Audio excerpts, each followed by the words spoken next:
আমাদেরকে সবচেয়ে ভালোবাসেন আমাদের রব আল্লাহ। সত্যিকারের ভালোবাসার ডেফিনেশনটা হচ্ছে যে আপনি নিঃস্বার্থভাবে কাউকে ভালোবাসেন।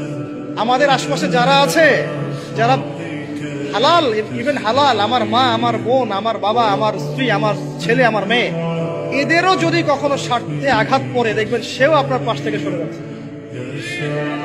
এমন হয়নি কখনো?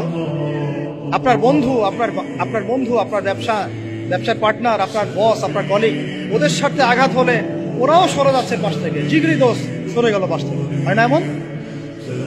ভালোবাসা দুই প্রকার। বলেন কয় প্রকার?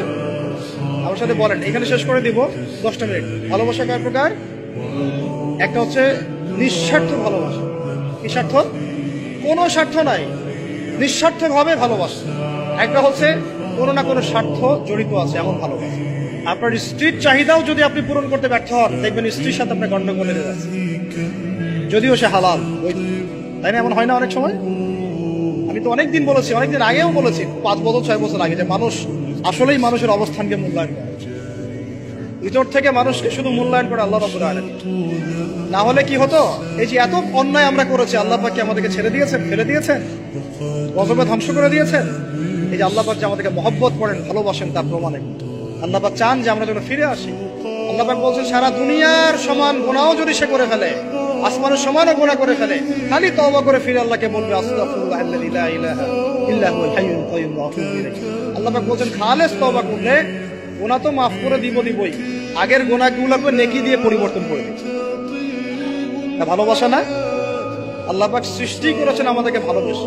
কোরআন বলেন, সূরা সাদ পড়েন, সূরা সাদের মধ্যে দেখবেন আল্লাহ বলেন, খালাকতু বিয়াদি মা মানাআকা আল্লা তাসজুদা খালাকতু বিয়াদি, মানে তুমি ইবলিস কেন তাকে সিজদা করলে না যাকে আমি নিজ হাতে সৃষ্টি করেছি? এটা মহব্বতের বহিঃপ্রকাশ না? আল্লাহ আমাদেরকে নিজ হাতে সৃষ্টি করেছে। আল্লাহ পাকের হাত কেমন এটা আমরা ব্যাখ্যা করতে যাব না, এর হাতের অর্থ কি সেটাও ব্যাখ্যা করার, তাহবিল করার দরকার নাই। কোরআনে আসছে যেভাবে সেভাবে আমরা ঈমান রাখবো, ঠিক আছে ভাই? এখানে আবার অনেক তালগোল পাকায় ফেলে এবং বিভ্রান্ত হয়, এদিকে যাওয়ার দরকার নেই। এখানে বোঝানো হচ্ছে আল্লাহ রাব্বুল আলামিন আমাদেরকে মহব্বত করে সৃষ্টি করেছেন। এই পুরো সৃষ্টি জগৎটাই তো আল্লাহর মহব্বতের বহিঃপ্রকাশ। সবকিছু এত নিপুণ ভাবে চলতেছে, এটা মহব্বতের বহিঃপ্রকাশ না?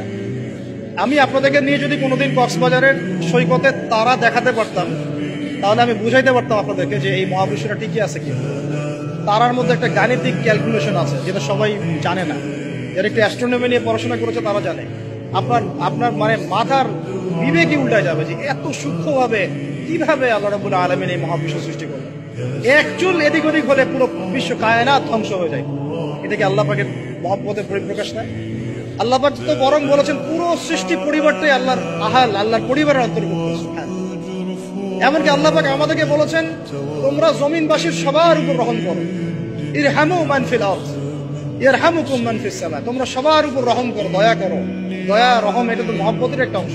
তোমরা সবার উপর দয়া করো, রহম করো, মহব্বত করো। এটা কি হবে? তাহলে আল্লাহ পাক আসমানে যিনি আছেন, আল্লাহ পাক তোমাদের উপর রহম করবে। আমরা সেই মহান সত্তার ভালোবাসার থেকে বের হয়ে হারাম এই যৌন ভালোবাসার দিকে যাওয়ার চেষ্টা করছি। আসলে এটা ভালোবাসা না, যৌনতা, এর দিকে যাওয়ার জন্য এইসব করছি। আল্লাহ পাক আমাদেরকে মাফ করে যেন হেদায়েত দান করুন।